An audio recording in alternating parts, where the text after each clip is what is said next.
नमस्कार, vastu solution India में आपका हार्दिक स्वागत। आज चर्चा कर रहे हैं अपनी वर्ण व्यवस्था के आधार पर जिस वर्ण के आप हैं उस वर्ण को आधार मानकर भूमि का चयन करें और अपने आने वाले कल को अच्छा और सुखद बनाएं। उसके लिए वास्तु में जब वास्तु का प्रादुर्भाव हुआ था उस समय वर्णों को 4 भागों में बांटा गया था, या यूं कहते भारतीय सभ्यता और संस्कृति में प्राचीन काल से 4 प्रकार की वर्ण व्यवस्थाएं थी। वो थी ब्राह्मण, क्षत्रिय, वैश्य, शूद्र। इन चारों में से सभी को अपने अपने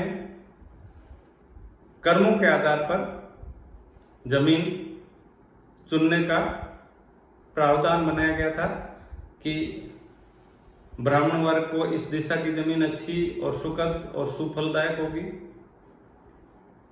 क्षत्रिय वर्ण को यह दिशा सूट करेगी, वैश्य वर्ग को अलग से और शूद्र वर्ण को अलग से दिशाओं का आकलन किया गया था और दिशा कौन सी किसको ज्यादा सूट कर रही है इसका प्रावधान वास्तु के अति प्राचीन ग्रंथों और शास्त्रों में उपलब्ध है।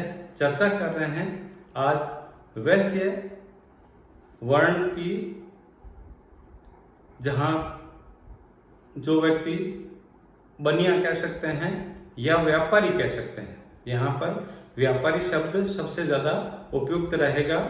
जो व्यापार करता है उस व्यापारी वैश्य वर्ण को कौन सी जमीन या किस दिशा में जमीन लेनी चाहिए उसके बारे में चर्चा कर रहे हैं। कौन सी दिशा उनके लिए फायदेमंद होगी, जमीन का किस प्रकार की रस और गंध, रंग और आकार उनके लिए शुभ फलदायी होगा, ये सभी आज की चर्चा का विषय है। चर्चा से पूर्व एक आग्रह करूंगा कि मेरे YouTube चैनल को सब्सक्राइब करें, लाइक और शेयर करें, जिससे कि वास्तु की जानकारी आम जन तक पहुंचाने में आप भी भागीदार बने। चर्चा कर रहे हैं वैश्य वर्ण और उनको किस प्रकार की जमीन सूट करेगी। 4 दिशाएं होती है मुख्य। उन चारों में से दक्षिण दिशा को लोग पता नहीं क्यों किस परिस्थितियों में हल्का मान बैठे हैं। मुझे इस बात का थोड़ा सा मलाल है कि लोग क्यों मान रहे हैं, जबकि व्यापारी वर्ग जो वैश्य वर्ण में आता है उनके लिए शास्त्रों में दक्षिण दिशा को ही सबसे उचित दिशा माना गया है। जमीन का अगर रस देखें तो वैश्य वर्ण के लिए जमीन अम्लीय होनी चाहिए। जमीन का रस है अम्ल के जैसा होना चाहिए। जमीन की जो गंध है वो सुगंध जिसको कहते हैं अन्नगंधा होनी चाहिए। जमीन वहां पर भी खड़े रहें, सुगंध लें तो अन्न के जैसी जमीन में से खुशबू आनी चाहिए। रंग पीत वर्ण यानी कि हल्का सा पीलापन उस जमीन में नजर आना चाहिए और आकार या तो वर्गाकार होना चाहिए या आयताकार होना चाहिए।